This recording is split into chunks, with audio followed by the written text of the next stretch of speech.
Okay, boys and girls, today we are going to be having a lesson on identifying elements of a story.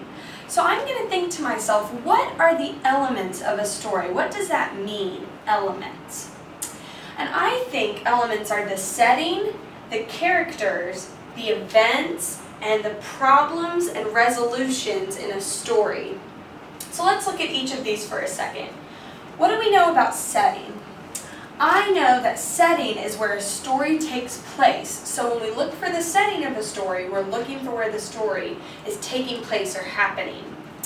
And what are the characters in a story? I know that the main characters are what the story's about. They're the people or animals or things that the story's about. And the events that occur in a story, those are the different things that take place, and all the events pushed together is what makes a story. And then the problem, well, that's what is happening in the story that we need to solve. That's what's going on that the story is going to try to find a resolution for. And the resolution is the solution to the problem. That's the answer to the problem that the characters are going to try to find. So what we're going to do is I'm going to read a book and I'm going to think to myself about the different elements of the story. So the book I'm going to read today is The Three Little Tamales. Well, first I'm going to look at this book, and this book is written by Eric Kimmel. So Eric Kimmel, I know he's the author. And what do I remember the author doing? The author is the person who writes the book.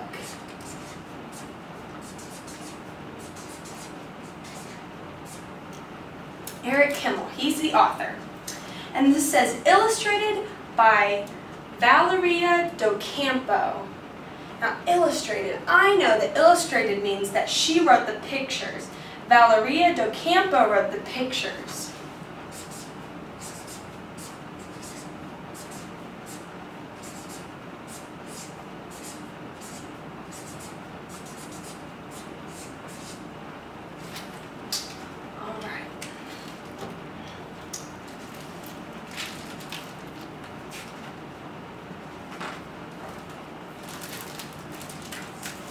Once upon a time in Texas, wait a second, Texas. Now that is the setting. If the story says once upon a time in Texas, I know that Texas is where the story is taking place. Now what do I already know about Texas? I know that Texas is where I live. I live in Texas. So I know lots about Texas. I know that the capital of Texas is Austin.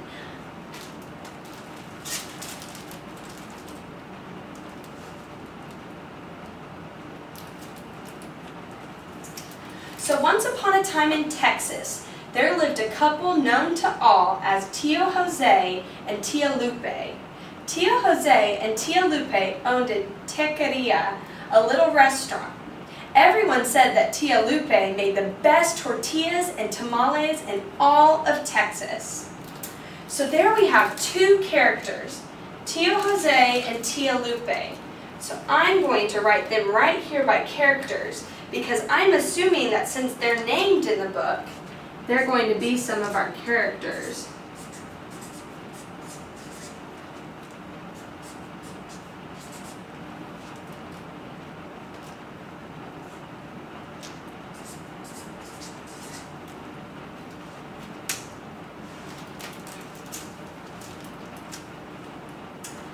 Everyone said that Tia Lupe made the best tortillas and tamales in all of Texas. Every morning, she wrapped the tamales in corn husk and steamed them in a pot. When they were done, she put them by the window to cool. One day, three little tamales saw a tortilla rolling by. There are some more characters. So I know that the three little tamales are more characters, and also the tortilla is going to be a character. Now I'm going to place a star right here by Three Little Tamales because I'm going to guess that by the title of this book that the Three Little Tamales are the main character. And the main character is the character that the book is most about. "Where are you going?" they asked the tortilla. "I'm running away," the tortilla told them. "If I stay here, someone is going to eat me." "You'll be eaten too. You better run." "We don't want to be eaten," the three little tamales said. They decided to run away together. They jumped out the window and ran down the road before anyone knew they were gone. The first little tamale ran until she came to the prairie. She breathed in the smell of sagebrush. "I want to live here," the first little tamale said. She built herself a little house, a casita, out of sagebrush and moved in. She went to sleep that night surrounded by the sweet smell of sage. So something else that I see here on this page is that it says that the first little tamale ran until she came to the prairie, which is where she built her house. So I'm going to put prairie in the setting area because I'm assuming that the prairie is another setting for this story since the first little tamale built her house there. The second little tamale ran until he came to a cornfield. He listened to the rustling corn stalks. "That sounds like music. I want to live here," the second little tamale said. He built his casita out of corn stalks and moved in. He went to sleep that night listening to the music of corn stalks. And there I see another setting, the cornfield. The second little tamale built his house on a cornfield. And I know about cornfields because my aunt lives by a cornfield, and cornfields are where lots of corn plants grow. The third little tamale ran until she came to the desert. She saw cactus bristling with thorns. "Cactus will make a strong house. The thorns will protect me," the third little tamale said. She built her casita out of the tough, prickly cactus and moved in. She slept soundly that night, protected by cactus. So there's another setting, the desert. And what do I know about the desert? I know that the desert is a very hot place. You have to drink lots of water when you go there. And I know that just like seen in this story, there's lots of cacti in the desert. And cacti is very sharp, and it can hurt you if you touch it. So it's good that the little tamale made her house out of cactus because that will be very strong and protect her very well. The three little tamales lived happy for a time.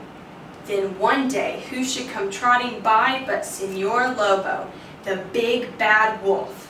The first little tamale saw him coming. She ran inside her sagebrush house and shut the door. So there is another important character, Señor Lobo.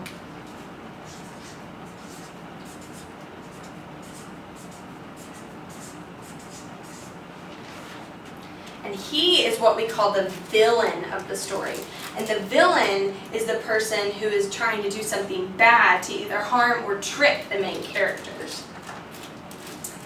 Señor Lobo walked up to the house. He looked in the window and said, "Señorita Tamale, por favor, I want to come in, so open the door." The first little tamale replied, "Señor Lobo muy lindo, I'm sorry to say I won't let you in, so please go away." Señor Lobo answered, "I'll huff and I'll puff like a Texas tornado, and I'll blow your casita from here to Laredo." Then he huffed and puffed until he blew the sagebrush casita to pieces. But the first little tamale got out just in time. She ran to her brother's house, the one made of corn stalks. The second little tamale saw her coming. He opened the door and let her in just as Señor Lobo arrived. Señor Lobo walked up to the cornstalk house. He looked in the window and said, "Señor Tamale, por favor, I want to come in, so open the door." The second little tamale replied, "Señor Lobo muy guapo, I'm sorry to say I won't let you in, so please go away." Señor Lobo answered, "I'll huff and I'll puff like a Texas tornado and blow your casita from here to Laredo." So now I'm starting to see a trend that brings me down to this part right here, this element of the story, and that's the problem. And what I think the problem of this story is I'm noticing that they're having a problem with this wolf trying to eat them. So under problems, I'm going to put wolf trying to eat tamales.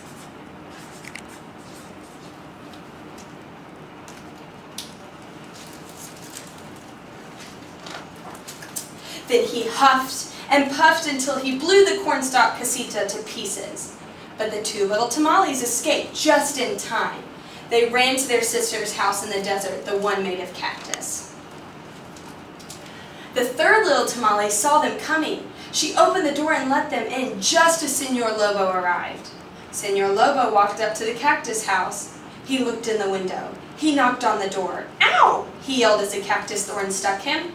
Then he said, "Senorita Tamale, por favor, I want to come in, so open the door." The third little tamale replied, "Senor Lobo, muy tonto. I'm sorry to say I won't let you in, so please go away." Senor Lobo answered, "I'll huff and I'll puff like a Texas tornado and blow your casito from here to Laredo." "Go ahead and try. I don't think you can," the third little tamale told him. That made Senor Lobo angry. He huffed and he puffed and he huffed and he puffed. He huffed and he puffed until he was out of breath. But the little casita never budged because the cactus was tough. Its roots were strong and its long, sharp thorns were woven tightly together. "I know what I'll do," Senor Lobo said. "If I can't blow this house to pieces, I'll climb down the chimney. The three little tamales will never know I'm coming." But when Senor Lobo climbed on top of the house, the cactus thorns pricked his paws. "Ay, ay, ay!" he yelped as he tiptoed across the roof. "Senor Lobo's on the roof. He's coming down the chimney. What will we do? We better run!" cried the first little tamale. "We better hide," said the second tamale. "No, we won't," said the third little tamale. "I'm not afraid of Senor Lobo. I know a better way to deal with him than running away and hiding." She told the others her plan, and they agreed to help her. The three little tamales filled a pot with water and set it on the fire to boil. They heard Senor Lobo climbing down the chimney. "Ay, ay, ay!" he yelled. Splash! He fell into the pot of water. Clang! The three little tamales covered the pot with an iron lid. "Let me out!" Senor Lobo howled. "No, we can't," the three little tamales replied. "We're cooking wolf tamales for dinner." "I don't want to be a tamale," Senor Lobo yelled. He jumped out of the pot, climbed back up the chimney, and ran across the roof. He didn't let the cactus thorns slow him down. He ran until he was out of sight, and he never came back. So now I see the resolution to the problem.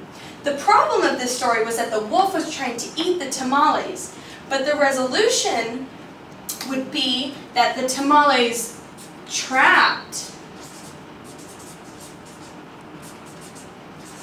They trapped the wolf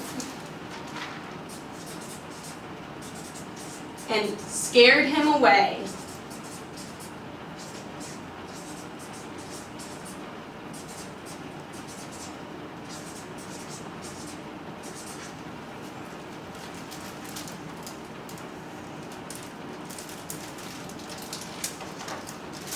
Senor Lobo was gone for good.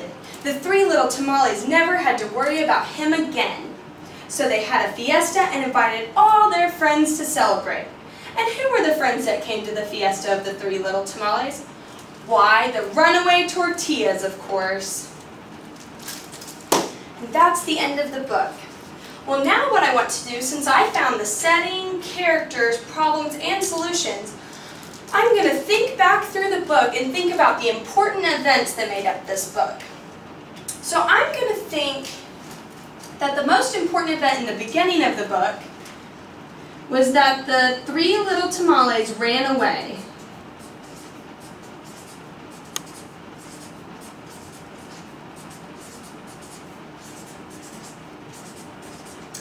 So they ran away and they went to their different places to live and they decided to build their houses. And I think that's a pretty important part of the story.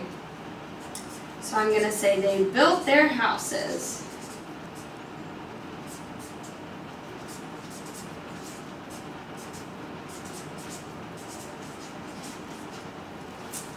And after they built their houses and they were all settled, that's when the wolf showed up.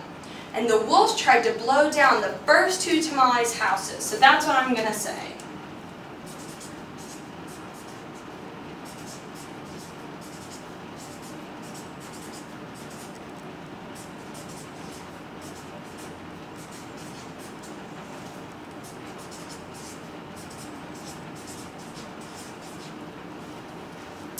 And then the next part that was important was that he tried to blow down the 3rd house, but instead they ended up tricking him and running him out of town. So I'm going to put that the wolf tried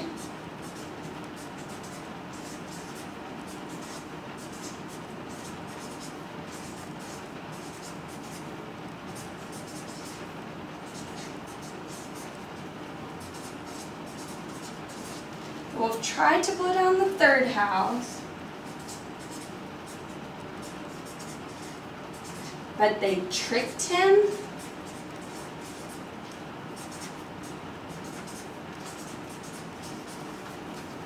and ran him out of town.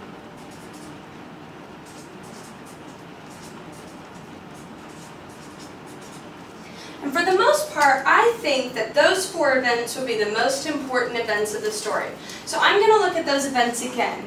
The 3 little tamales ran away, they built their houses, the wolf blew down the first 2 houses, the wolf tried to blow down the 3rd house, but they tricked him and ran him out of town. I would say that that's a pretty good summary of the main events of this story.